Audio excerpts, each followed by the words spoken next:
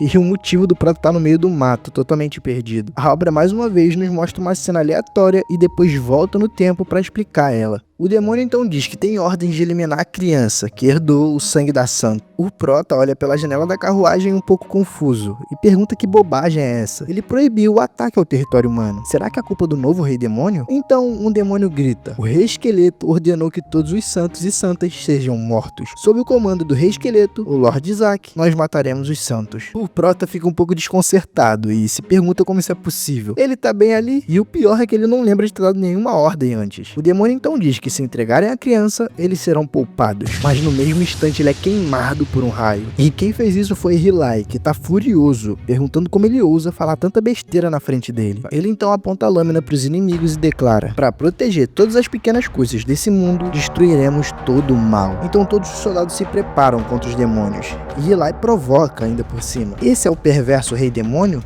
Forçando seus subordinados à morte só para escapar dela? Os demônios então ficam furiosos e avançam. E enquanto a batalha se desenrola, um dos soldados carrega o Prota para longe, correndo em direção à floresta. O Prota fica confuso. O que diabos está acontecendo? Alguém está se passando por mim? O soldado coloca o Prota no meio de uma moita e cria uma barreira ao redor dele. E essa barreira é tão poderosa que nenhum demônio de alto nível poderia atravessá-la. Até o Prota ficou impressionado com essa barreira. E ele percebe que nada pode entrar, mas isso também significa que nada pode sair. Então, já que ele tá preso, ele precisa ativar a magia de sobrevivência. O Prota então fala: atenda ao meu chamado, você que ao mesmo tempo é mágico e vivo. Whisper, o observador. E então o Whisper aparece e diz que realmente pensou que nunca mais o veria. Aparentemente ele é um subordinado do Prota. O Prota então diz: realmente, já faz muito tempo. E o chama de Whisper. Nos é explicado que a magia de Whisper é a de detecção. E o Prota criou ele exatamente porque não conseguia fazer isso durante a luta. Mas de alguma forma o Whisper acabou criando consciência. Não era pra ele ser consciente, mas agora ele é o que é, então tudo bem. O Whisper elogia o Prota, dizendo que a sua maldade é extremamente grande, já que ele roubou, sem piedade, o corpo de um bebê. E o Whisper continua falando e girando, todo agitado pra todo lado. O Prota acha isso bem irritante e diz que já chega, então dá a ordem para que ele procure inimigos. O Whisper então inicia sua detecção, e seu raio da sua habilidade é de 100 metros. E dentro desse alcance, ele encontra 88 inimigos, e todos demoníacos. Apesar de não conseguirem ver o inimigo, o Whisper avisa que nenhum deles pode tocar no Prota. Eu acho que é pelo fato do Prota ser quem é. Eles são muitos. e a Casa Eshua já está lutando contra eles. O Prota pensa que isso é loucura. 88 deles estão tentando iniciar uma guerra? Curiosamente, a detecção só identificou os demônios, mas não identificou os membros da Casa Eshua, não como inimigos. Bem, o Prota sabe que vai ser ruim se a segurança do local aumentar. E quando eu digo local, eu me refiro a todo o território. Vai se tornar bem difícil para ele recrutar os seus antigos subordinados. Então ele decide que precisa lidar com isso. Nem que tem que gastar toda a mana que ele acumulou até agora. Mas de repente, o Whisper detecta algo bem estranho. O número de inimigos começa a diminuir. Vai para 51, 31, 13. A Casa Eshua tá dizimando todos. E eu acho que o Prota nem sabe disso. E o pior é que no meio da luta, um dos soldados percebe algo se aproximando, mesmo com o número do inimigo caindo para 4. Os demônios então sorriem, dizendo que finalmente o camarada dele chegou. Eles até dizem pro recém-chegado para matar o santo. Enquanto isso, eles aceitam a sua morte e até gritam glória ao rei esqueleto, no momento em que uma espada atravessa eles. O Whisper então informa que não restam forças inimigas, mas detectou um Lich. A pergunta é aquele mesmo Lich do início da obra? O Lich então fala: vocês se atrevem a trocar no meu rei com essas mãos sujas? Paguem com suas vidas. O Prota só tá ali totalmente assustado e pensando: o que esse cara tá achando que tá fazendo? E essa é a caravana dele. Então os demônios atacaram exatamente onde ele tava, só que ele foi simplesmente jogado pra longe dentro de uma bolha. E é por isso que o Whisper não detectou os Eshua como inimigo. Mesmo o Whisper sendo invocado, a cena muda e foca no Lich, e nos é explicado que o Lich das Sombras desenvolveu um apego pelo Prota, exatamente por ter sido libertado no passado. O Lich então começa a gritar, mas os humanos não conseguem entender ele. O que ele tá dizendo? Mas de longe, o Prota percebe que o Lich o reconheceu como rei esqueleto, e até diz que ele teve coragem de chegar até ali, de o seguir. Mas a cena avança um pouco no futuro, nos mostrando a chegada do Prota na mansão dos Eshua. O mordomo então informa que o Prota não vai poder ficar na mansão principal, ele vai ter que ficar numa ala de anexo. Hilai então fica furioso, percebendo que eles estão enviando o Prota para um lugar amaldiçoado, conhecido até por ser mortal. O Prota só observa em silêncio, notando que aquilo apenas é uma briga de família, porque a ordem veio do 5º filho da família Eshua. Hilai então se pergunta o que seu irmão mais velho está aprontando de novo. O Prota também fica incomodado, já que ele poderia estar numa mansão e não na mansão de anexo. No entanto, o Whisper surge, mas só pro Prota, e diz pra ele que o núcleo de mana tá no anexo. Assim que eu vi isso, o Prota rapidamente muda de atitude, e agora ele quer ir pro anexo, mas Hilai diz que vai levar ele pro seu quarto. Hilai ele vai ler histórias pro Prota todo dia, mas o Prota meio que começa a berrar, querendo demonstrar que ele quer ir pro anexo. Mas então alguém aparece na frente de Hilai, dizendo: você aparece depois de tanto tempo e já tá desafiando seu irmão mais velho? E quem diz isso? O 5º filho da família Eshua, Goel Eshua. O Prota vendo isso só consegue perceber o quão esse cara é idiota. A cena então retorna pra onde a gente tava, mostrando os cavaleiros preparados pra enfrentar o Lich. O Prota fica um pouco incomodado com isso. O Prota então começa a berrar, dizendo que eles não devem tocar na sua comida, mas tudo que sai são sons de bebê. Um dos soldados até diz pro Prota que ele deve se acalmar, e logo logo vai estar tudo resolvido. Mas o Lich também tá escutando o Prota, só que ele tá entendendo tudo errado. Ele tá entendendo que o Prota finalmente o reconheceu. A razão da sua vida finalmente o reconheceu. Então, por conta desse sentimento de reconhecimento, o Lich simplesmente avança em direção ao Prota. Mas ele avança tão rápido que nem mesmo os exorcistas conseguem pará-lo. E assim que ele chega perto do Prota, o Prota dá a ordem, quebre a barreira. E por incrível que pareça, mesmo sendo com som de bebê, o Lich o entendeu e quebra a barreira. Todo mundo se desespera, achando que o Lich vai matar ele. Mas o Prota pega na mão do Lich. O engraçado é, a barreira não era de alto nível e nenhum demônio de alto nível ia conseguir atravessar? Como é que o Lich quebrou? Mas o Prota chega pro Lich e diz: bom trabalho. Mas agora, para com essa bagunça e descanse. Então, o Lich fica sem entender e o Prota começa a transformar ele. Ele se pergunta o porquê o mestre faz isso. E em questão de segundos, o Lich foi totemizado. Hilai fica visivelmente empolgado ao ver essa cena. O Prota totemizou um demônio em questão de segundos. Aquilo era incrível para ele. Um soldado também fica encantado com isso. Ele estava convencido de que o Prota só podia ser santo. Isso por conta da quantidade de energia sagrada que o Prota acabou de usar. No entanto, mesmo com a surpresa, Hilai observa a cena com um olhar mais crítico. Ele notou que, embora aquilo seja realmente energia sagrada, ele não conseguiu sentir de fato a energia sagrada vindo do Prota. Hilai então começa a refletir sobre o que acabou de testemunhar. A criatura foi direto de encontro com o Prota, como se reconhecesse a sua existência como uma ameaça direta a ele. Enquanto isso, o soldado não conseguia conter a sua animação. Ele estava abraçando o Prota, convencido de que realmente ele só podia ser o santo. Mesmo analisando, Hilai percebe: de fato, o Prota tem que ser um santo. Por mais que ele não seja um santo, ele tem que ser uma criança muito muito especial, mas algo dá raiva a ele, o enche de ódio. Ele pergunta a si mesmo, por que essa criança tinha que vir logo como um homem? E R'lyeh não tá com raiva do Prota em si, mas sim de uma maldição que o Rei Esqueleto lançou sobre a família Eyshua. Mas antes que R'lyeh pudesse concluir e contar pra gente qual maldição é essa, ele é interrompido por alguém. Um soldado gritou: eu decidi, como comandante dos Cavaleiros Azuis, eu vou proteger o jovem mestre Izak, pois ele é o futuro da família Eyshua. E por incrível que pareça, essas palavras reacendem a determinação de R'lyeh. Ele percebe que tem sido um tolo por temer tanto a maldição do Rei Esqueleto. Izak era um Eyshua e carregava esse nome. R'lyeh então pega Izak no braço e com um sorriso genuíno ele fala: vamos pra casa. Mas antes disso, ele levanta o Prota, apontando-o para o céu. Posso até dizer que ele tá empolgado com o potencial do Prota. Ele até diz que vai tornar o Prota um paladino. Ele não tá conseguindo perceber a angústia do Prota. Ele já tá angustiado por saber que tem uma maldição. E R'lyeh nem completa dizendo que maldição é essa. E pra terminar o combo, R'lyeh diz: mesmo que você esteja fadado a ter uma vida curta, eu darei um jeito de salvá-lo. Prota agora endoida de vez. Mas antes que o Prota surte, a cena muda. Então vamos à majestosa mansão Khal Eyshua. O Prota fica impressionado com a grandiosidade da mansão. A mansão é cheia de ornamentos muito caros. Ele não conseguia deixar de pensar como esses malditos Eyshuas viviam tão confortavelmente, enquanto a raça demoníaca passava fome. O Prota se lembra bem da dificuldade que passou para alimentar o seu povo. Então, finalmente a carruagem para, e o Prota repara, junto com o Wizard, a quantidade de mana que tem ali. E não é só mana, é o núcleo de mana. Quantos demônios eles precisaram matar para fazer isso? Então, finalmente, eles descem da carruagem. Bom, essa parte da história a gente já viu antes, então a cena simplesmente pula pra disputa entre R'lyeh e Goel. Eu achei que essa briga já tinha acabado e o R'lyeh ia entrar de boa, mas não, ainda não terminou. O Goel ordena que R'lyeh solte a criança, para que ele mande diretamente pra casa de anexo. O sétimo filho fica indignado e pergunta se ele tá brincando. Essa criança é da linhagem direta da casa Eyshua e ele quer mandar ela pra casa de anexo, um lugar que é usado pra banimento? Gael não volta atrás, ele tá disposto a fazer isso. Mas o sétimo filho não gosta da ideia. Ele diz que isso não vai rolar e que ele vai levar a criança pro quarto dele. E lá ele vai poder ler livros pra ele. E o livro é simplesmente o exorcismo do Rei Esqueleto. Livro bem básico pra uma criança, claro. E o Prota, na verdade, ele quer ir pra sala de anexo. Ele quer o núcleo que tá lá. Então Goel toca na sua bochecha, dizendo: você é mais sujo do que o Rei Esqueleto. O Prota encara o Goel e só consegue pensar: você é um clérigo ou é um vigarista? R'lyeh também não se intimida com essas palavras. Ele sabe bem o motivo de Goel tá querendo levar o Prota pra lá. Ele tá tentando julgá-lo como uma criança amaldiçoada e tirá-lo da corrida de sucessão. O Goel diz que nem precisa disso. Ele diz que ficou sabendo que os demônios apareceram pra capturá-lo. Então isso significa que ele já tá até amaldiçoado. Os soldados até tentam defender Izak, dizendo que não foi isso. O jovem mestre Izak até selou um demônio. E eles insistem, dizendo que o fato do demônio ter mirado nele só mostra o quão importante ele é, fora que ele tem poder sagrado. Goel debocha, dizendo que isso é emocionante, todos protegendo esse lixo nojento. Então ele desafia Izak e diz: se essa criança realmente é um santo, então ele deve provar, ele deve mostrar suas habilidades. O Whisper cochicha bem no ouvido do Prota, dizendo que ele deve mostrar suas habilidades. Que tal invocar um meteoro e jogar em cima dele? O Prota se irrita, obviamente, com isso e manda o Whisper calar a boca. Goel, ao contrário, só continua provocando,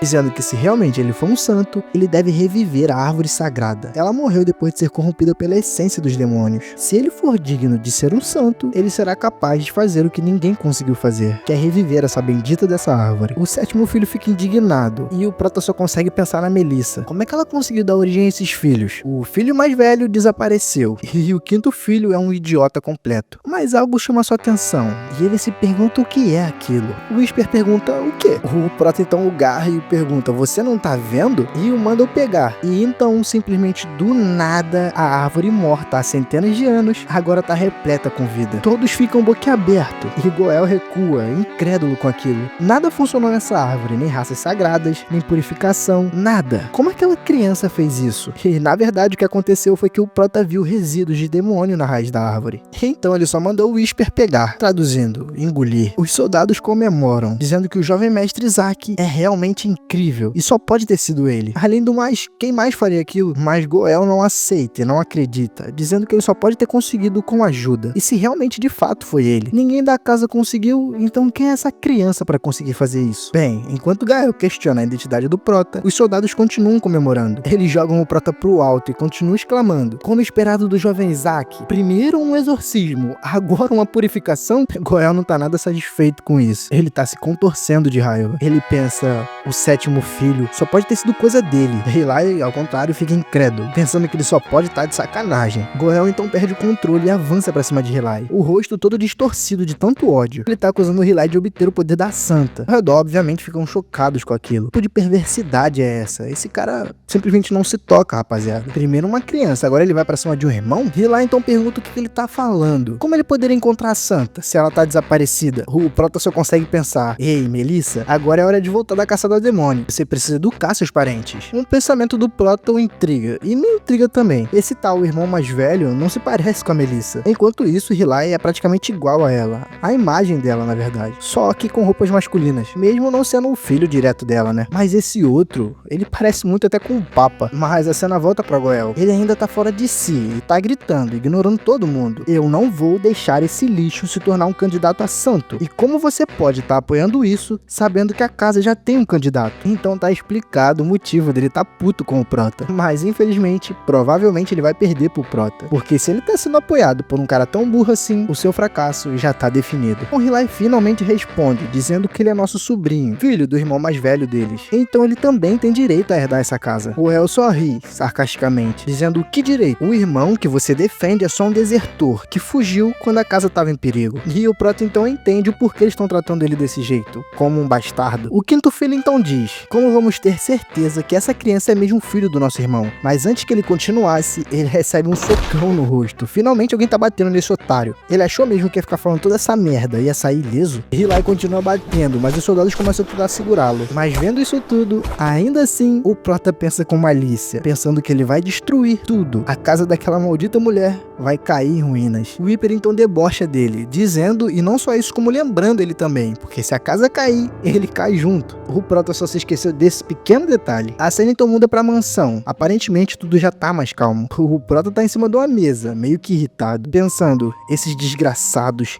estão me tratando como objeto. Diante dos membros da família, alguém diz, qual utilidade esse pirralho tem pra gente? Outro fala, com o mesmo desprezo, quando pegamos aquela garota humilde e a treinamos pra ser santa, a gente nunca imaginou que ela ia dar uma cria tão inútil. Ela não tem direito de ser chamada de santa. Aparentemente, a mulher que tá no comando pergunta, a família Branch disse que ia cuidar da criança. Então, por que trouxeram ele aqui? E a mulher, cheia de autoridade, é a segunda esposa do chefe da família Eshua, Hilai Eshua. Ela é a atual chefe da casa em exercício, Rena Eshua. Goel então vem e bate na mesa, perguntando por que Hilai ainda não respondeu. A mãe está perguntando. Hilai entende que é ela quem tá no comando, pelo menos até seu pai voltar. Mas Hilai então fica de pé e comenta que Isaac conseguiu remover a mana que estava entranhada na raiz da árvore divina. O comentário é seguido de um silêncio perplexo, enquanto todos na sala se perguntam como isso é possível. Alguns até tinham conhecimento de que a árvore divina tinha mana na raiz, mas como uma criança recém-nascida poderia ter feito algo tão grande? Todos ali na sala compreendem que o exorcismo utilizado para salvar aquela árvore não deve ter sido nada fácil. Bem, a situação tá parecendo cada vez mais confusa, mas Goel, no entanto, parece não acreditar em nada. Ele até grita, cheio de raiva, dizendo que é impossível, não é possível que um pedaço de carne, como o Prota, tenha feito algo tão grande. Ele não consegue entender que um bebê que mal foi alimentado com leite foi capaz de realizar em poucos instantes algo que ninguém conseguiu. Então Goel bate forte na mesa, tentando reafirmar sua posição, perguntando como isso é possível. Fora que, se essa história se espalhar, a casa Eshua vai sair como alvo de zombaria para todo mundo. Hilai claramente rebate isso. Então ele diz, estimados anciãos, por favor, ouçam as minhas palavras, essa criança um dia pode se tornar um santo, e quem sabe até mesmo um papa.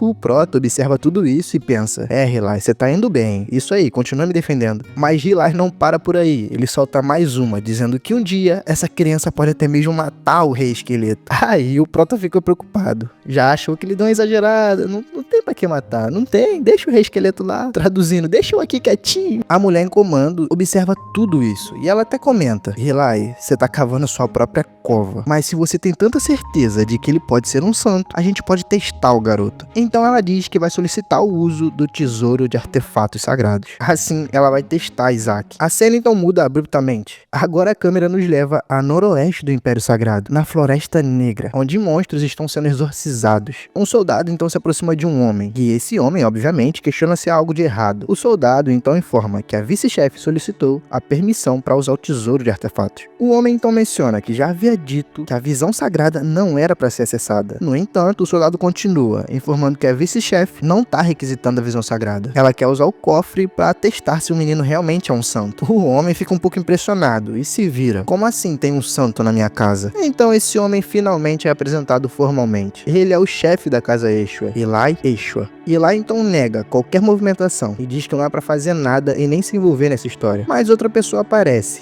e pergunta se a gente tá falando de Isaac. Sim, minha senhora, a gente tá falando dele. A senhora conhece? Aparentemente sim, porque ela tá comentando que ele salvou a árvore divina. Ela até diz que Isaac pode ser um broto bastante promissor. E quem tá falando isso é a matriarca da família Eshua, a Melissa. Finalmente a doida apareceu. Pessoal, só pra contextualizar aqui pra vocês, tá? Eu não sei quem é parente de quem aqui muito bem nessa obra. Juro pra vocês que eu tô tentando, mas eu não entendi. Eu sei que o Proto é filho da Melissa e pronto. Ah, e que os outros são tios dele. Agora, quem é tio dele de verdade, só sei que é o Hilai. O resto eu não sei quem é não. Se vocês não entenderam, sinto muito. Eu também não consigo entender pra explicar. Mas vocês vão dar um jeito, vocês são inteligentes, eu tenho certeza. Bem, vamos voltar que já tá na hora, né? A Melissa percebe que essa disputa pode ficar longa demais. E ela simplesmente quer dar um basta nisso. Então, ela propõe algo ousado. E se a gente abrir o cofre e jogar todos os candidatos a santo lá dentro? O soldado fica visivelmente assustado com essa sugestão, mas esse medo profundo que ele sente é por um motivo. Ele teme que o filho de outra família consiga trazer a sua maior conquista dentro do cofre. Por outro lado, a Melissa parece totalmente despreocupada, pois nem mesmo os maiores santos da história conseguiram trazer ele. Qual é a probabilidade de uma criança de fato trazer? E na verdade, isso poderia ser até vantajoso para eles. Seria uma oportunidade final de encontrar o Rei Esqueleto. De fato, a ideia é bem tentadora. Caso alguém conseguisse sair de lá com um artefato, ele deveria até ser recompensado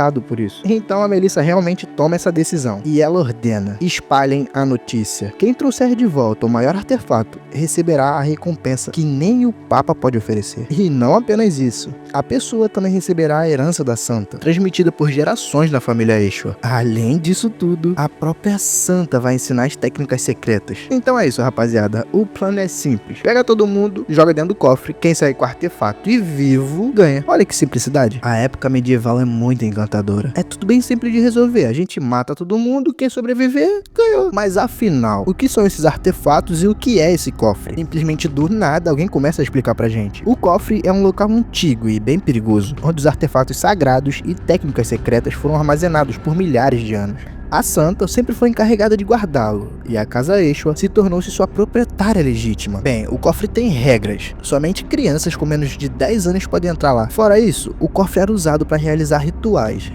de primeiro aniversário dos candidatos a santo. No entanto, o cofre era extremamente perigoso, até mesmo para os candidatos a santo. Muitos morreram ao tentar superar seus desafios. Após anos de mortes e perdas, o cofre foi selado para sempre. Bom, e vocês não vão acreditar em quem tá contando isso pra gente. Sim, rapaziada, é o Whisper. É o curioso do Whisper. Ele até na hora questiona o Prota, perguntando se ele vai ser capaz de realmente entrar lá dentro e sair com segurança. O Prota até questiona ele, perguntando por que ele tá dando uma de narrador de história. Pois é, Whisper, essa função é minha. Vamos delimitar nossos papéis. Você fica com a parte de personagem e eu como narrador, fechou? Apesar de tudo, o Prota tá bem animado com isso, porque ele ficou sabendo que dentro do cofre é aonde tá o corpo do Rei Esqueleto. Mas então alguém o pega bem de surpresa e vemos que é o capitão. O capitão avisa ele que a matriarca abriu o tesouro para todos os candidatos a santo. Os filhos das 5 grandes famílias terão que ir lá. E ele acrescenta que até mesmo a casa daquele Papa desprezível vai estar lá. Rapaziada, eu tenho pra mim que o Papa, como ele ainda não apareceu, eu acho que é o cardeal. Eu não entendo muito de religião, não sei muito bem como é que funciona, mas eu acho realmente que o Papa é o cardeal, aquele vilão lá do início. Eu posso estar levemente errado, mas eu acho que é isso, porque até agora a gente não viu o Papa. O Prota, ao contrário, pensa que isso é perfeito. Com tantos participantes, a atenção será bem dividida. E isso vai dar a oportunidade perfeita para ele recuperar o seu corpo. No entanto, o capitão alerta. Ele pede para que Isaac tenha cuidado quando entrar no cofre. Demônios capturados durante a guerra guardam o tesouro. E lá então aparece do nada e pega o Prota no ar. E ele explica que realmente, lá dentro tem demônios de nível 8. O Prota fica surpreso, ele acreditava que lá só tinha demônio de nível 6. E ele só consegue lidar com demônios de nível 6. Mas o capitão até acrescenta, dizendo que fora isso, também há dragões. E dragões de nível 9. O Prota fica em choque e só consegue pensar: um dragão, um dragão, um dragão. Até o Whisper, que geralmente é calmo, fica assustado. A casa Eshua é completamente insana insana? Por que eles colocaram um dragão num lugar onde eles fazem ritual? E pior, rituais com bebês. O Prota se lembra que dragões são perigosos de uma maneira totalmente diferente. E o pior é que o Prota costumava com frequência enganar dragões. E enganar de um jeito ruim, tá, rapaziada? O Whisper questiona: quantos você enganou, cara?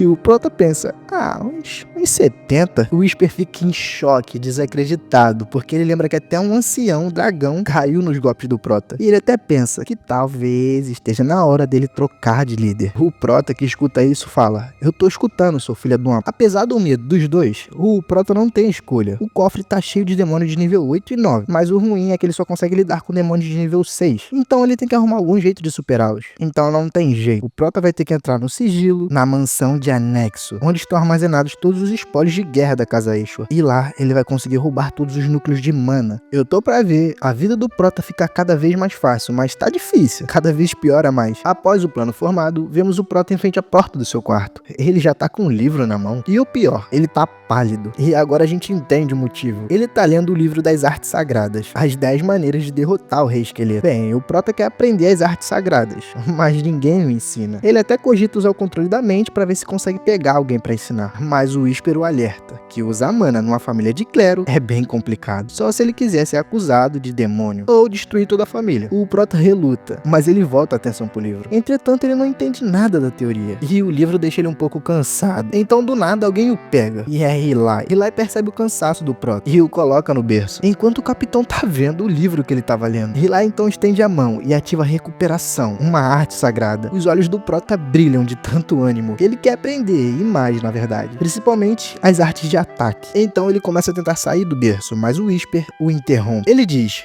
fica quieto, a gente precisa ir no anexo mais tarde, e eles não podem ficar aqui até tarde. O Prota então concorda e se lembra que realmente ele tem que ir pro anexo. Então ele se deita e finge que tá dormindo. Mas nem ele, nem o Whisper acredita que isso realmente vai dar certo. O pior é que dá certo. Eles caem nessa e dizem até que o Prota é muito fofo dormindo e dorme bem rápido. Então eles falam que vão se retirar, porque já tá bem tarde, e junto vão levar o Totem, que é bem perigoso pra estar no quarto de um bebê. O Prota, vendo isso, fica frustrado. Ele queria reanimar o Totem, ou minimamente extrair a energia e a mana de lá. Ele até chora por isso, porque aquilo ali seria a comida dele. Então, após eles saírem, o Prota começa a tentar descer do berço. O Whisper pergunta: você vai rastejando daqui até lá? A gente só vai chegar lá amanhã. O Prota fala que tem algo em mente, manda ele abrir a porta. O Whisper concorda, mas chegando lá, ele vê que a porta tá trancada.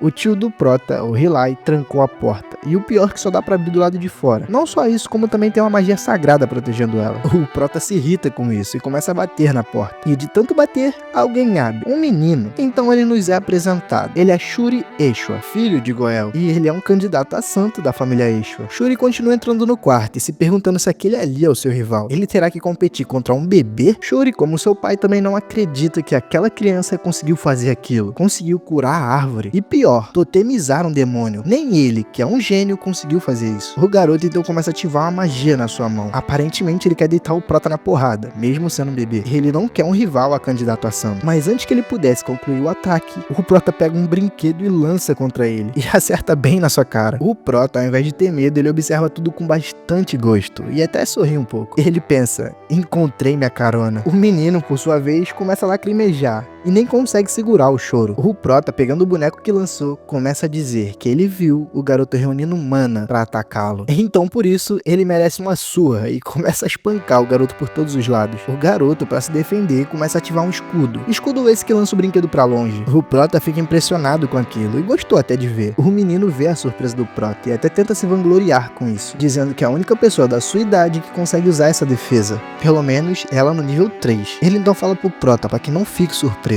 e começa a invocar uma magia nas suas mãos. E é uma magia sagrada de nível 3, a luz sagrada. O Prota fica impressionado com aquilo, ele consegue fazer duas de uma vez só. E o menino então lança a bola de energia contra o Prota. Só que o Prota ativou um escudo, o mesmo que o menino, só que dessa vez bem maior. O menino fica incrédulo com aquilo e pergunta que tipo de arte de defesa é aquela. O Prota então começa a copiar o garoto e invocar bolas de energia. E ele faz várias luzes sagradas, tanto que o garoto fica morrendo de medo. O garoto então entra em desespero e começa a gritar pro Prota não fazer isso. Só que o Prota lança todas as bolas na sua direção. O Whisper até gosta, mas fica um pouco preocupado. Não é errado matar um membro direto da família? O Prota diz então que, como assim, matá-lo? Nenhuma bola atingiu o garoto. O garoto então olha pro Prota e grita: Você nem conseguiu me acertar. Não me assuste assim, assim, seu inútil? O garoto, então enfurecido, avança pra cima do Prota. Antes que ele pudesse chegar até o Prota, uma sombra sinistra aparece. A aura ao redor é pesada e muito sombria. A voz que aparece é ameaçadora e ela diz: como você ousa atacar o meu rei? Aparentemente, o Prota liberou o demônio totemizado, que inclusive quem trouxe pra lá foi o próprio garoto. O Prota então sobe na criatura e pergunta pro menino o que ele vai fazer agora. E pra piorar, ainda termina dizendo: me carregue, seu desgraçado. O menino é claro que não vai entender nada, porque o Prota tá falando tudo na linguagem do bebê, mas o demônio tá entendendo tudo e vai passar pro moleque. A história avança então por um tempo depois, e vemos Shuri caminhando com uma expressão bem raivosa. Shuri pensa: eu preciso escapar dessa maldita casa. O meu destino é ser um papa. Mas ao mesmo tempo ele se pergunta por que ele tá carregando um maldito bebê. E pior, por que esse bebê tá mandando nele? A cena nos mostra que Shuri tá sendo a montaria do Prota. E o Prota diz em voz de bebê: ah, o anexo! Shuri continua furioso, sem ter muito o que fazer. E ele só pensa por que ele tem que fazer isso. Ele até pergunta pro Prota se ele sabe quem ele é. Mas ele não pode questionar muito porque simplesmente tem um demônio na sua cola. É melhor ele não questionar muito. Com um olhar de tristeza, Shuri só consegue pensar: alguém me tira daqui, por favor, me salvem. Mas sem muito o que fazer, ele segue seu caminho, meio cansado de andar pra um lado e pro outro. O Prota, teimoso, pergunta se ele quer morrer e logo em seguida ordena: vá na direção certa, seu animal. Shuri fica confuso, sem entender nada, já que de fato ele não consegue entender o Prota. Mas então ele levanta a cabeça e vê um prédio antigo na sua frente. Seus olhos se arregalam ao reconhecer o local. Essa é a mansão Eshua, segundo anexo, a mansão fantasma. Ele então fica paralisado, sem entender o real motivo por ter sido arrastado até ali. Ele se lembra que esse lugar é fora dos limites. Todos os adultos recomendaram para que eles não entrassem ali. O moleque não tem muito o que fazer, ele é obrigado a entrar, porque o demônio simplesmente obriga ele. Então, já lá dentro, ele tá totalmente assustado, enquanto o Prota tá todo empolgado. Ele percebe que o interior realmente tá todo bagunçado, mas algo chama sua atenção. Eles percebem que há barreiras em todos os lugares, todas as portas estão cheias de magia de proteção. Isso, obviamente, desanima o Prota. Shuri então pede pra voltar, que ele também percebe isso. E já que todas as portas estão trancadas com magia, por que não voltar? O Prota simplesmente começa a puxar o cabelo dele, tentando levar pra algum lugar, gritando.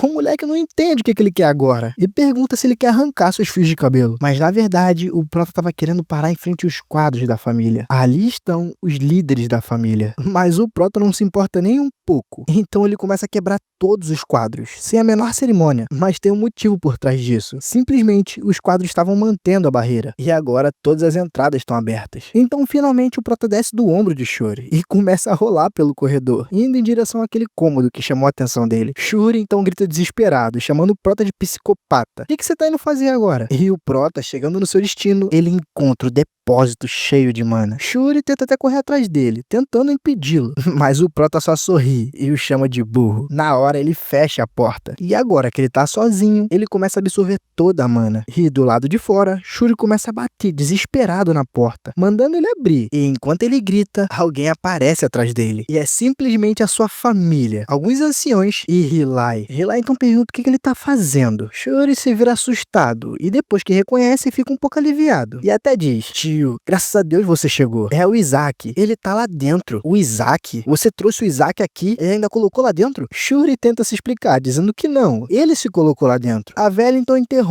e diz que Shuri desobedeceu suas ordens diretas de não entrar no anexo. Além disso, todo mundo viu ele trazendo o Isaac pra cá. Não só isso, como eles acharam traços de mana no quarto do Isaac. O menino gela ao ouvir isso. Ele até tenta se defender, mas todas as provas estão contra ele. Então seu tio se aproxima e com um olhar de desapontamento. Hilai diz que ele cruzou os limites. E ele até entende o que ele tá sentindo. Mas atormentar um bebê, isso é inaceitável. Então ele pergunta cadê o Isaac. Shuri diz que ele não escondeu o Isaac. O Isaac que entrou lá dentro. Então Hilai finalmente consegue abrir a bendita da porta. E ele acha o Isaac chorando. Todos ficam aliviados em vê-lo salvo. Mas o clima fica tenso pra Shuri. Todos o olham com desprezo. Shuri até tenta argumentar, enquanto lágrimas enchem seus olhos. Ele tenta dizer que não fez nada, mas ninguém acredita nele. Então todos se viram pra ir embora. Mas o Prota observa isso com um sorriso debochado, sussurrando: obrigado pela comida, otário. Obviamente ninguém entende ele, porque ele é um bebê. Isso é o que mais dá raiva. Eu tô com pena do Shuri. O Prota então sente uma dor no seu núcleo de mana. Ele até coloca a mão no peito, mas ele sabe que ele absorveu muita mana de uma só vez. Mas mesmo assim sorri, porque agora ele consegue botar o seu principal plano em ação. Depois de toda essa confusão, vemos o Prota em um ambiente diferente. Alguém se aproxima e diz: quero te apresentar uma pessoa. Uma mulher aparece diante dele, e quem apresenta é Hilai. A mulher então se apresenta, dizendo que é Ashley Larsh, uma paladina da casa Ashua. Ela se curva ao Prota e ainda diz: servirei a você até meu último dia de vida. O Prota imediatamente desconfia, pensando que depois dele ter quebrado tudo, eles colocaram um vigia. Mesmo eles não tendo a certeza que realmente foi o Prota, acredito que eles estejam com medo do Prota se machucar. Ele então começa a berrar, balançando suas mãos, tentando meio que protestar, mas Ashley e Hilai ficam confusos. Então depois Ashley sorri, e eu acho que ela achou aquilo ali tudo adorável, muito fofo, e até pergunta se ela pode apertar a bochecha do Prota, pelo menos uma vezinha. O Prota fica irritado, até diz: por que tanta gente maluca nessa família? Hilai então lembra de algo. Ele entrega um presente pro Prota. O Prota olha para aquilo franzindo o rosto. Ele se pergunta se Hilai achou aquilo ali no chão. Espera até dar uma risada sarcástica. Eu sabia que a riqueza de Ashua estava em declínio, mas dá isso pra um recém-nascido? Mas Ashley reconhece o objeto e até pergunta, bem surpresa: esse é o tesouro da Santa Sede? Hilai confirma bem orgulhoso, dizendo que sim. Ele conseguiu com a anciã pra dar pro Prota. O Prota então olha pro anel e sente o poder emanando dele. Ele percebe que aquele anel foi o que as santas usaram pra lutar contra ele, e nele contém um poder sagrado imenso, mas do jeito que tá agora, só pode ser usada uma ou duas vezes. O Prota percebe que tem alguém observando de longe, e é simplesmente Goel. Goel tá olhando pra ele com um olhar frio e bem ameaçador. O Prota tenta entender por que esse cara tá olhando pro seu sobrinho com uma cara de quem quer matá-lo. Goel então se aproxima, forçando um sorriso. Isaac, tão lindo toda vez que o vejo, você está se acostumando com essa nova casa? Esse cara não me engana nem um pouco, quem dirá o Prota, que é totalmente do mal, literalmente. Mesmo se apresentando com toda essa doçura, Goel ainda tá incrédulo com o fato do Prota ter recebido o anel. Ele se lembra do momento em que viu a anciã entregar o anel pra Hilai, e ela disse o seguinte: isso será uma bênção pra Isaac. Ele precisa de uma ajuda extra, já que é apenas uma criança. Ela quer igualar o jogo. O Goel, incomodado, na hora tentou pedir mais uma bênção pro seu filho, mas a anciã corta ele na hora, dizendo que ele já havia recebido uma bênção pra Shuri, então ele não precisa de outra. O rosto de Goel se contorce de raiva, mas ele não teve escolha senão aceitar a decisão. Voltando pro presente, ele observa o Prota, e o pior é que agora ele também tá entregando o anel pro Prota. Ele até diz que espera que o Prota aproveite o presente, mas pra surpresa de todos, o Prota dá um tapa em Goel. Em seguida ele pega o anel e joga longe. Ninguém esperava por isso. Hilai fica surpreso com isso e até pensa: aquele anel era tão precioso, mas mesmo assim ele escolheu o meu. Ele sorri, emocionado, pensando que seu sobrinho é incrível e no futuro ele vai dar muitos presentes melhores pro Prota. Enquanto isso, os criados começam a procurar o anel, totalmente desesperados, mas o Prota nos diz que ele usou magia pra esconder o anel. Eles nunca vão encontrar. O Wizard comenta que o Prota é genial, porque ele não esperava que o Prota fosse mandar ele procurar mais tarde. Ele até pergunta: eu? Obviamente que vai ter que ser ele, porque o Prota não vai voltar ali. O tempo passa e de repente vemos Goel explodindo de raiva. E é claro, o alvo da frustração dele é o Isaac. Goel diz que aquele anel custou muito dinheiro. Ele não acredita que Isaac fez isso, mas ele tenta ser racional e pensa que de qualquer forma não é como se ele pudesse usar aquele anel, pelo menos não corretamente. É um anel antigo e pra piorar, é um item que pra ser ativado tem que consumir pelo menos 20 pessoas com poder sagrado. Mas então estamos no dia seguinte, um dia especial. É o primeiro aniversário do Prota. O lugar tá lotado, diversas famílias, tudo parece grandioso. Eles estão contando com 148 santos, cerca de 4.000 serventes e aristocratas. Há ducados, marqueses e várias casas importantes. Ashley até comenta que até outros países estão enviando os candidatos a santo. Isso é incrível. Só que o Prota não parece muito animado. Hilai também não acredita muito nessa multidão. Ele achou que a maioria fosse pensar que aquilo ali era um golpe ou uma armadilha. Mas de repente uma voz quebra esse assunto. Alguém diz: é claro que eu não poderia deixar de vir. Hilai, meu amigo, há quanto tempo? Então um homem surge na sua frente. E é Jeff, da Guilda dos Comerciantes, uma das guildas mais poderosas do Império. E acima de tudo, é um velho amigo de infância de Hilai. Hilai fica surpreso com a presença do Jeff, até questiona ele. Por que ele tá fazendo ali? Jeff então sorri e diz que é claro que ele viria. Todas as famílias do Império estão empolgadas com isso. Fora que a matriarca ofereceu um prêmio fantástico. Como ele poderia recusar? A mesma família papal resistiria a isso. Apesar que eles nunca vêm. Essas figuras poderosas e papais nunca se misturam com o povo. Eles julgam que todas as famílias, tirando a Beret, são pobres. Hilai tenta pedir para que Jeff abaixe a voz. Isso não é um assunto que se fale alto, pelo menos não sobre a família papal. Mas o clima é interrompido por uma figura imponente chegando. Todos se viram bem surpresos. A pessoa diz que não há nada mais perigoso do que um amigo vulgar. E é simplesmente o cardeal de Beret, dizendo que esses provérbios antigos nunca erram. Seu olhar arrogante percorre toda a sala. Ele comenta sobre a organização do primeiro aniversário do mais fraco da família Yeshua. O cardeal olha ao redor, procurando algo. Ele diz que está curioso para ver o candidato a santo da família Yeshua. Mas cadê ele? Onde tá? Hilai, vendo tudo isso, fica confuso. Ele pensa que eles podem ter caído numa armadilha da Santa Sé. O que é de fato estranho é que antes tinham 25 candidatos a santos, mas agora tem 148. Em apenas uma semana? Provavelmente eles estão tramando alguma coisa. A Santa Sede tinha ignorado todas essas nomeações. Afinal, todos estão querendo ter seu filho como santo. Mas agora, do nada, em uma semana, 148? Bom, assim fica mais fácil de acabar com o competidor mais fraco, já que tem diversas atenções. Então ele entende que o Prota tá em perigo. No entanto, enquanto as tramas se desenrolam nas sombras, a vida no palácio continua. Bem, e nos é explicado sobre os homens de Yeshua. Além da aparência incrível deles e da reputação da família, obviamente, eles são inúteis. Mas aqueles que querem o sangue superior de Yeshua e aqueles que querem ganhar o favor do Papa, para esses, os homens de Yeshua são bem úteis. Afinal, eles são presa fácil. Então vemos um homem entregando uma garrafa para uma criança. Ele diz que ela deve brincar com a criança de Yeshua. E ela não precisa morrer, só não deve conseguir fazer nada. Mais uma vez, alguém tenta envenenar o Prota. O homem instrui a criança a misturar as drogas na água do menino e diz que aquilo é veneno sagrado. Eles querem mostrar à criança de Yeshua a dura realidade desse mundo. E no final, todos devem rir dele, porque eles não esperavam que o Prota estava tomando todos os venenos. E o pior é que todas as crianças estavam dando veneno para ele. O Prota até brinca dizendo: puta que pariu, esse aqui foi de matar. As crianças, ao contrário, ficam assustadas com a quantidade de veneno que ele tá tomando. E quanto será que ele já bebeu? O Prota, com aquele jeito tranquilo dele, já joga a garrafa em alguém, exigindo por mais. Ele até diz que não vai conseguir morrer desse jeito. Só que ao contrário disso, ele tá começando a assustar cada vez mais as crianças. Um até pergunta se já não tá na hora dele ter a diarreia. Será que deram a garrafa errada? Shuri, vendo isso, toma a garrafa do Prota, que pergunta se ele tá possuído pra beber tanto veneno. Achando que o Prota tá com sede, ele entrega uma garrafa boa pra ele, com água potável.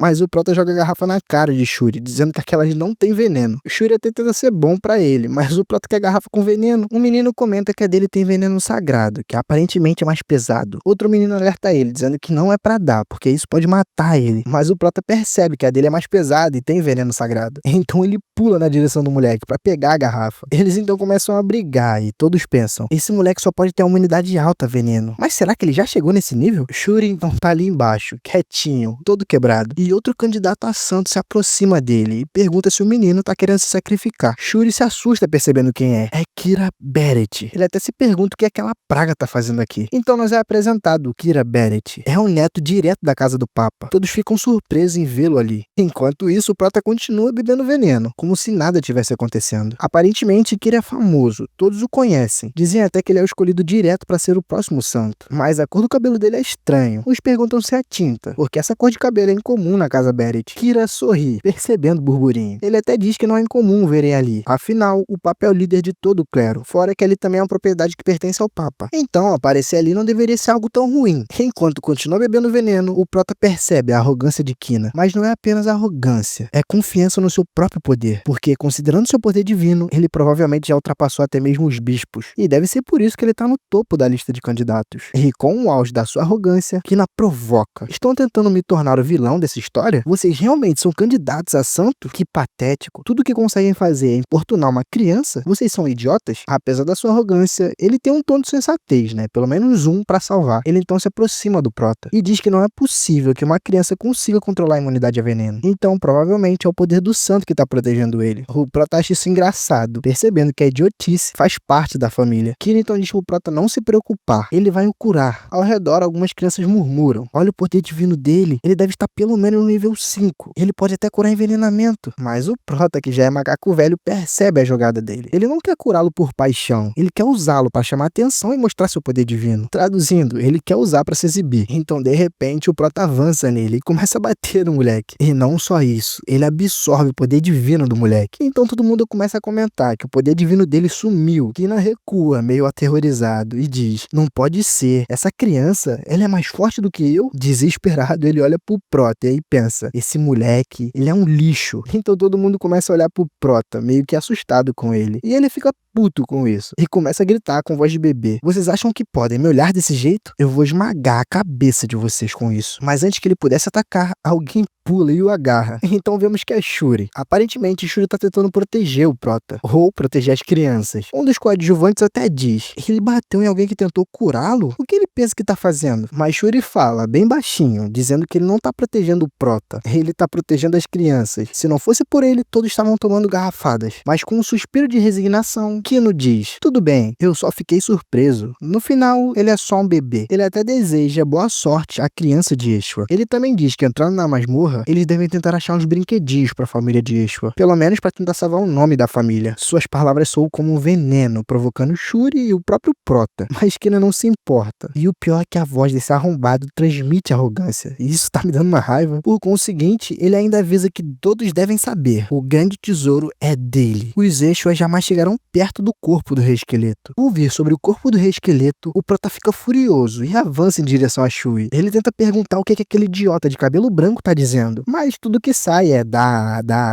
A raiva é evidente nos seus olhos, mas as palavras não saem como deveriam. Ele tá tentando questionar sobre o que foi dito. Mas pra Shuri é só um bebê confuso e com raiva. Mas ele acaba entendendo o que deixou o Prota irritado e até diz: a matriarca disse que quem possuir o corpo do Rei Esqueleto vai ganhar uma técnica especial. O Prota então fica desolado em ouvir isso. E a sua mente inunda de memórias. E ele tenta entender o que a Melissa tá aprontando dessa vez. Ele até diz: que joguinho é esse que você tá fazendo com o meu corpo? A Melissa realmente tá conseguindo mexer com a cabeça do Prota. Sabe aquelas cenas que a gente vê o mendigo cheio de cerveja de volta? Pois é, o Prota tá igual, só que cheio de veneno. Ele começa a pensar nos seus tempos de glória e até nos conta um pouco sobre ela. Há 6 centenas de anos, cultivando mana no seu corpo antigo, chegar no rank 10 seria moleza. Então tudo que ele deseja agora é usar aquele corpo esqueleto. Mas fica difícil, né, já que Melissa fez isso. Porque agora todas as crianças querem ele. Mas ele também diz que tanto faz. Ele vai derrotar qualquer um que entrar no seu caminho. A gente então escuta uma voz ao fundo: pessoal, junte-se aqui. A gente vê que é um ancião. Ele ao mesmo tempo diz: iremos sair em breve. Então todos devem escutar com atenção. Esse é o lugar sagrado que guarda o tesouro de todos os santos anteriores. Enquanto a mulher diz, o Isaac só consegue revirar o olho. Ele sabe que vai começar aquela história chata e bem demorada. Então Isaac se vira discretamente. Shuri na hora questiona, perguntando pra onde ele tá indo. Mas o Prota começa a correr muito, tacando poeira pra todo lado. Shuri então grita pra ele e pra anciã, dizendo que Isaac tá indo pra aquele sentido. E Isaac simplesmente ativou os passos rápidos, meu amigo, e nada segura ele. Essa é a sua nova habilidade sagrada. A expressão da anciã muda na hora. Ela grita: não, aí não, por esse caminho não. Aquela é a área proibida. Se for por aquele caminho, vai ativar todas as armadilhas. E não só naquele lugar, é em toda a sala. As crianças entram em pânico e começam a correr atrás dele. Outras ficam paralisadas de medo. A história então abandona Isaac e nos leva para a mansão, o salão principal. Ashley está visivelmente preocupada. E no outro lado da sala, ajudantes mexem no dispositivo mágico, aparentemente de comunicação. Deve ser algo como uma TV no mundo mágico. Então um dos ajudantes gritam, dizendo que se conectou à sala do tesouro. Eles conseguirão ver tudo ao vivo e o que está acontecendo lá dentro. Aparentemente a primeira sala foi aberta e eles já estão lá disputando. Jeff então fica super empolgado, percebendo que seu filho Amon tá em terceiro lugar. Alguém anuncia que em segundo tá o Shuri. Goel então arregala os olhos, totalmente surpreso ao ouvir o nome do seu filho. Mas rapidamente ele disfarça, tentando manter a compostura. E os ajudantes dizem que na primeira posição tá Isaac. A sala então toda fica em silêncio. Todos ficam surpresos com isso. Realmente é estranho, uma criança tá em primeiro lugar. A história então volta pra câmara. Isaac tá correndo com uma velocidade absurda. E atrás dele tá o instrutor, o ancião, tentando acompanhá-lo e gritando desesperadamente para que ele pare. Pare, Isaac, pare. Pelo menos não vá nessa direção, vai acabar ativando todas as armadilhas. No mesmo instante que ele fala isso, o instrutor pisa na armadilha. Uma jarrada de energia atinge a sua cabeça e ele cai imóvel. As crianças ao redor ficam apavoradas. Uma fica imóvel, a outra diz que quer sair e o outro quer sua mãe. Enquanto isso, o Shuri corre atrás de Isaac, muito bravo com ele. Ele chama o Prota de idiota, dizendo que ele tá bagunçando tudo. Essa prova já era difícil. Agora, pra piorar, todas as armadilhas estão ativadas. Então Isaac finalmente para. E ele só para porque encontrou o portão. E esse portão dá acesso à segunda câmara. O Whisper então dá os parabéns ao Prota. Ele diz que aqueles núcleos de mana realmente fizeram diferença. O Prota diz que isso é ótimo. Então agora ele consegue fazer mais coisa pra ele. O Whisper fica triste com essa notícia, mas o Prota não dá tempo e manda ele buscar o seu informante. O Whisper então parte em direção às crianças. Chegando lá, as crianças estranham. Eles percebem que o Shuri tá levitando gritando. De início eles acreditam que é o poder dele, talvez herdado da família, mas não. Shuri tá fazendo isso contra a sua vontade. E é simplesmente o Whisper o carregando e joga ele na frente do Prota. Shuri então diz que é para ele parar com isso. Ele tá parecendo um maluco. De algum jeito ele conseguiu passar pela primeira câmara. Começando pela segunda, ele pode morrer se não tomar cuidado. Assim que ele fala isso, ele também toma um poderzão na cara. Ele cai duro, dizendo que a câmara foi feita para ensinar os santos a superarem seus medos e escolherem o caminho certo. O Prota diz que não tá nem aí, só pede para que ele explique como é a segunda câmara. E realmente, agora eles conseguem se comunicar. Eu só não sei se é através do Whisper, mas que eles conseguem, eles conseguem. Shuri consegue entender de fato o Prota agora. Então ele explica que quando entrar na segunda câmara, ele não deve atacar os seus inimigos, não importa o que aconteça. O Prota pensa que essa explicação é totalmente sem sentido. Como assim ele não pode atacar seus inimigos? Shuri fala que esse é o único jeito de passar pela câmara, pelo menos de forma segura. Não importa o que aconteça, ele precisa esperar 3 minutos até eles sumirem. Ele pergunta se o Prota de fato entendeu. Ele diz, tá bom,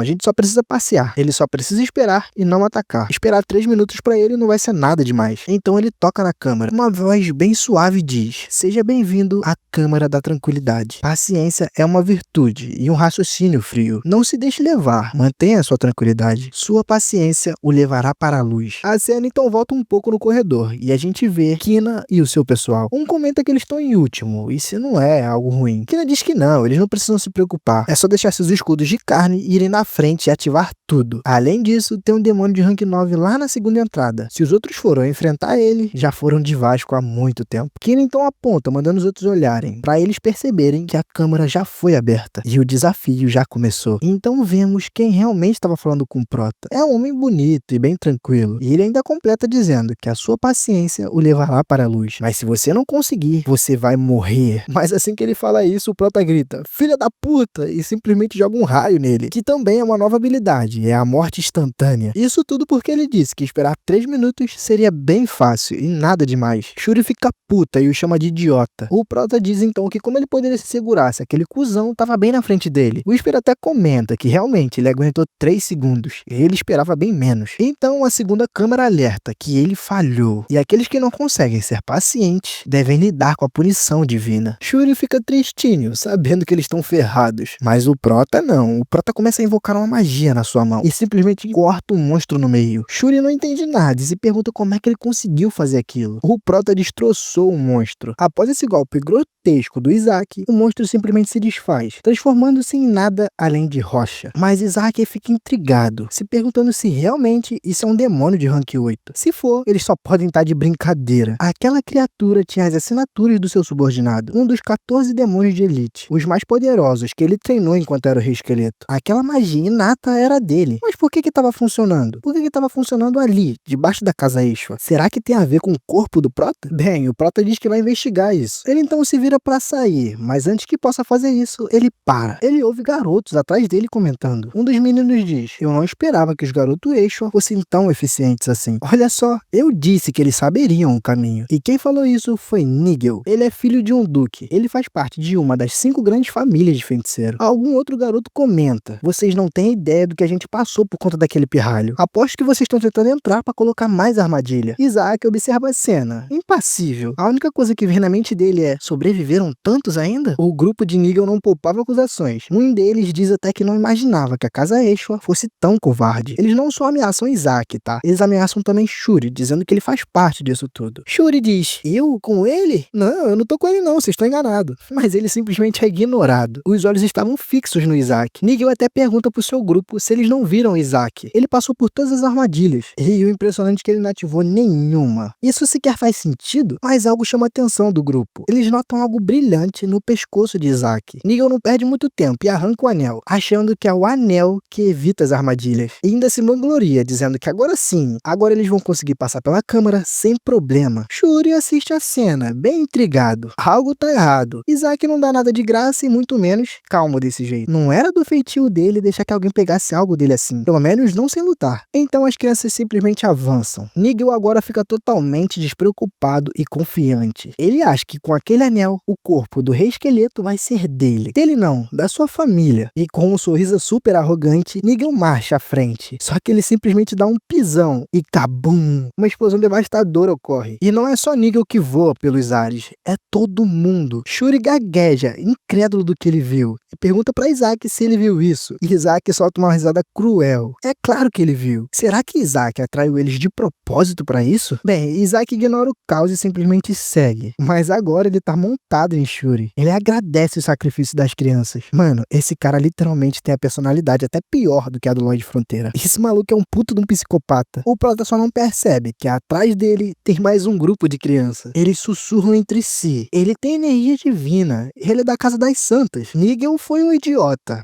Aquele anel não era nada. Era só uma antiguidade. Outro até confirma, balançando a cabeça, dizendo que realmente não tem como. Os Eixos não são tão covardes. O Whisper observa tudo com um sorriso bem admirador. Ele diz que tudo é impressionante. Eles estão começando a perceber a grandeza do chefe. E Isaac não tá nem aí. Ele permanece impassível. Ele mesmo fala que não precisa de aprovação. Mas as crianças continuam bajulando ele. Mas tem uma pessoa que tá contra isso. Shiro não compartilha do mesmo entusiasmo. Tudo que ele consegue pensar é: essas crianças deveriam fugir. Na cabeça dele, Isaac era mais aterrorizante do que qualquer demônio. Então, uma dessas crianças vem se apresentar, dizendo ser Paris Julius, o segundo príncipe do reino Julius. O Prota então se lembra do reino Julius. Ele até lembra que o príncipe de lá foi abençoado com uma habilidade. Então ele reflete que aquele ali pode ser útil. Mas Shiro interrompe, chamando ele, dizendo que eles já chegaram. Isaac então ergue seus olhos, observando um enorme portão diante dele. Então uma voz ecoa pela sala: bem-vindos, candidatos. A terceira câmara é a Câmara da Contemplação. Demonstrem a sua coragem e determinação. Derrotem-nos e reivindiquem a sua honra. E quem diz isso são as estátuas. Isaac estreita seus olhos e começa a refletir. Demonstrar coragem? Então eu devo derrotar essas coisas? Mas ele sorri, pensando que isso vai ser bem divertido. Eles percebem que a estátua tá mentindo e começa a refletir. A primeira câmara foi a seleção e Isaac avançou sem hesitar. Na segunda foi a tranquilidade. Ele não parou nem 2 segundos, atacou de primeira. E aqui é a contemplação. Isso só deve ser uma dica, no máximo. Provavelmente eles não têm que atacar. Enquanto eles refletem, Isaac apenas aponta para um canto. As crianças franzem a testa, tentando entender o que ele queria. Você quer que a gente vá pra lá? Aparentemente sim, é isso que Isaac quer. Shiro, por outro lado, tá meio perdido. Por que Isaac tá ajudando eles? Ele até olha pro Isaac, tentando entender ou receber alguma resposta. Então ele até pensa, mesmo que Isaac seja um demônio, ele ainda tem sangue da Casa da Santa. Ele deve ter herdado pelo menos um pouco das virtudes da santa. Shiro então pensa ter julgado o menino errado, mas enquanto ele reflete, o Prota começa a condensar a magia na mão. Então ele lança na cara da estátua. O impacto ressoa pela câmara, mas nada acontece. Então uma voz ecoa novamente: você falhou. As estátuas começam a se mover, avançando em alta velocidade contra as crianças. Elas até tentam pedir por ajuda e gritar, mas não adianta. Shuri gagueja, perguntando se Isaac usou as crianças de isca. Seu coração enche de raiva e ele começa a xingar Isaac de desgraçado.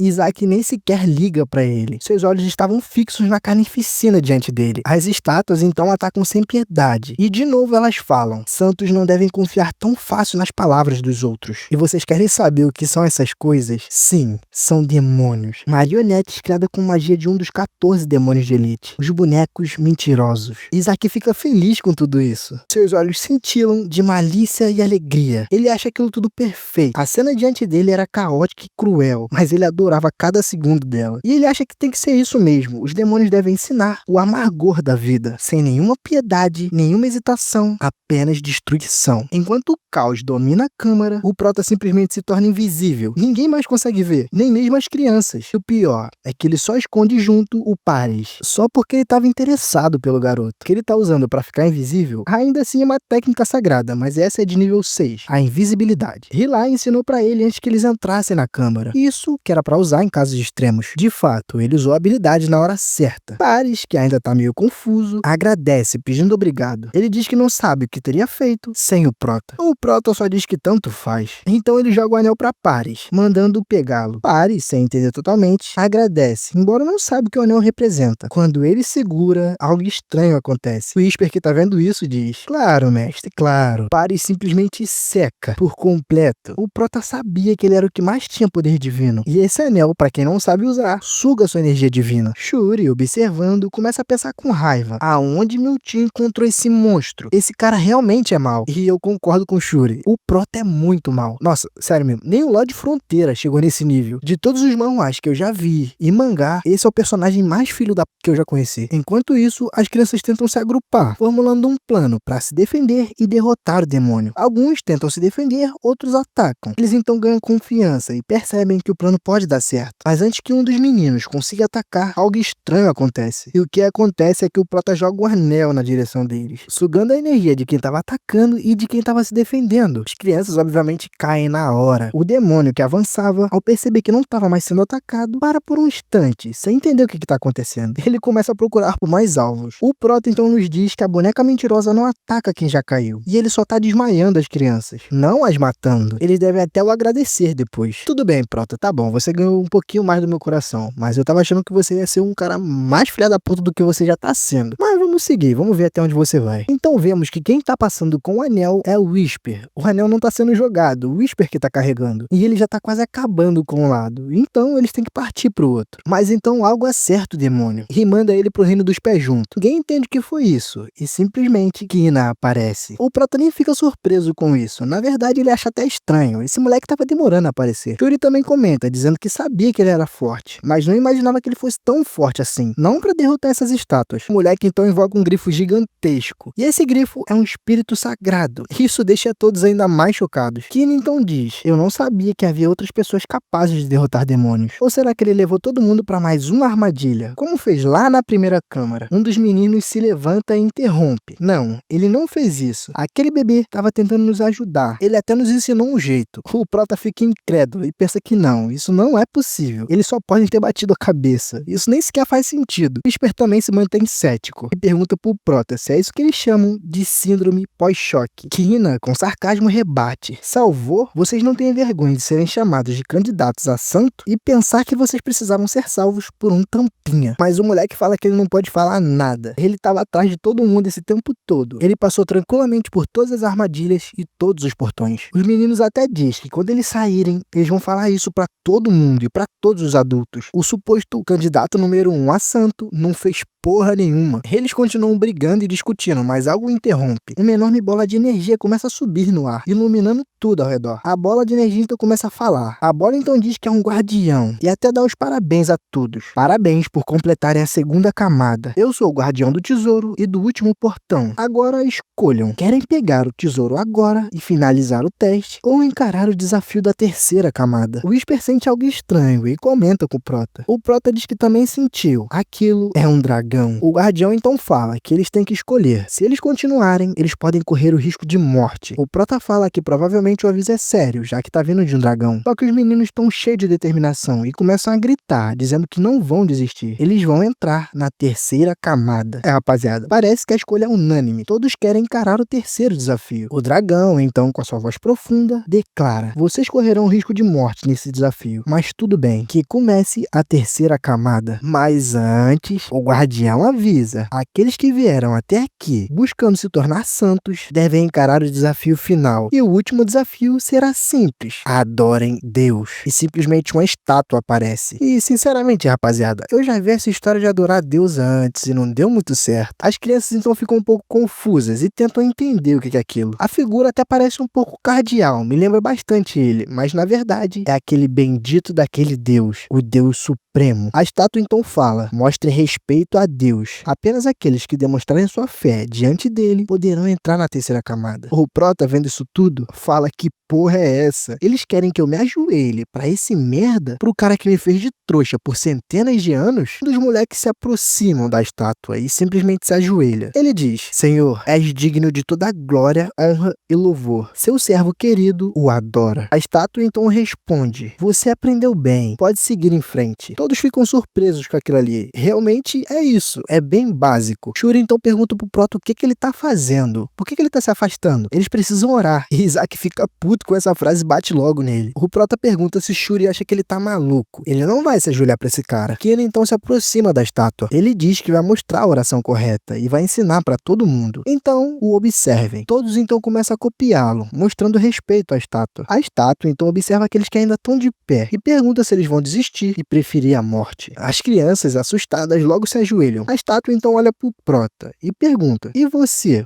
Por que não está se ajoelhando? Todos se voltam pro Prota, surpresa com a ousadia dele. O Prota, com a sua voz de bebê, diz que nem se ele tivesse louco, ele não vai se ajoelhar. Todos começam a cochichar, dizendo que realmente os boatos sobre a família Extra ter perdido a sua fé são verdades. Shuri, no fundo, tá puto, mas ele não pode fazer nada, o Prota vai bater nele. Mesmo assim, ele pensa que esse moleque maldito tá sujando o nome da família. Ele até pensa: é só orar, cacete. Kino observa isso com um sorriso cínico. Ele diz que isso vai ser gravado e ele vai ser desclassificado. Não importa o quão talentoso ele seja, sem fé ele não é nada. Ele até pensa que deve ter se preocupado à toa. A estátua então diz que o Prota tá sendo desrespeitoso e aqueles que desprezam a Deus serão punidos. Uma aura poderosa começa a emanar da estátua, pressionando o Prota. Ele então fica puto, dizendo que vai destruir aquela maldita daquela estátua. Whisper diz que isso é perigoso e vai dar merda. O Prota responde: quem disse que eu me importo? A estátua observa a ousadia dele e inesperadamente para de pressioná-lo. A aura simplesmente desaparece. A estátua, com um tom de admiração, fala: incrível, você passou. O silêncio toma conta do ambiente. Todos ficam em choque. Kina, boquiaberto, fica sem entender e se pergunta como ele passou. Não faz sentido. Ele nem orou. A estátua então se volta para todos, com uma expressão serena. Ela diz que o Prota é o único que tem direito de entrar na câmara, pois mostrou a verdadeira fé em Deus. Aí que todo mundo fica sem entender de vez. Até o Prota, que é o Prota, tá confuso, ele só deve estar pensando: eu tenho essa fé toda? A estátua então percebe que ninguém entendeu e continua falando. Ela diz que todos, com exceção do Prota, se ajoelharam para o Deus, mas não o verdadeiro. Eles se ajoelharam para uma estátua. Ele diz que as crianças usaram a sua fé para abaixar a cabeça diante de um símbolo material. As crianças se perguntam se tudo isso foi uma armadilha, até a estátua parecendo com seu Deus, o Deus Todo-Poderoso. Elas começam a murmurar entre si, tentando processar o que acabaram de ouvir. A estátua então manda todos olharem para aquela criança. Mesmo diante da morte, ela não perdeu sua fé. Apenas ela tem o direito de entrar na terceira câmara. O Wizard debocha disso e o Prota começa a dar umas pequenas porradas nele. Kina então diz que isso é inacreditável. Esse bebê nem sabe falar direito. Como ele vai passar no teste por conta da sua fé? O Whisper então debocha de Kina, dizendo que ele só tá falando isso porque tá com raiva. E eu concordo com ele, apesar de por parte ele tá certo. Kina então continua questionando, dizendo que se realmente ele tem toda essa fé, por que ele não tem o estigma ainda? Eu acho que nem o Prota sabe o que é isso. E realmente, todos questionam como um candidato a santo não tem um estigma. E explicando pra vocês o que é um estigma, estigma é uma marca que aparece no corpo por conta dos poderes divinos. Mas a estátua diz que o bebê é muito novo para receber uma, e é só por isso que ele não tem. Kina também não aceita essa resposta, dizendo que isso não é justo. Se até o bebê sem estigma pode entrar, então ele também pode, já que ele tem. E isso é a prova que ele é um candidato a santo. Outros começam a seguir a mesma linha de raciocínio dele e exigem a entrada. A estátua percebe a agitação e comenta, dizendo que todos deveriam saber que o estigma não aparece por serem bons ou algo do tipo. Mas tudo bem, se todos querem entrar, então ela vai dar esse direito. Todos ficam felizes com a resposta e a estátua diz: muito bem, se todos querem, podem entrar na terceira câmara. A estátua então faz uma cara terrível e comenta pra eles: se querem voar como moscas, então vão. O portão então se abre por completo, revelando uma energia sufocante e escura. O ar fica pesado na hora, sufocando todos ali. A estátua então fala: sentem isso? É a energia demoníaca do corpo do rei esqueleto. O ambiente então fica cada vez mais pesado. A energia é quase esmagadora. A estátua diz que tentou poupar os fracos, aqueles que não iam suportar, mas eles foram teimosos e insistentes. Enquanto as crianças sentem a pressão e recuam com medo, o Prota abre um sorrisão. É isso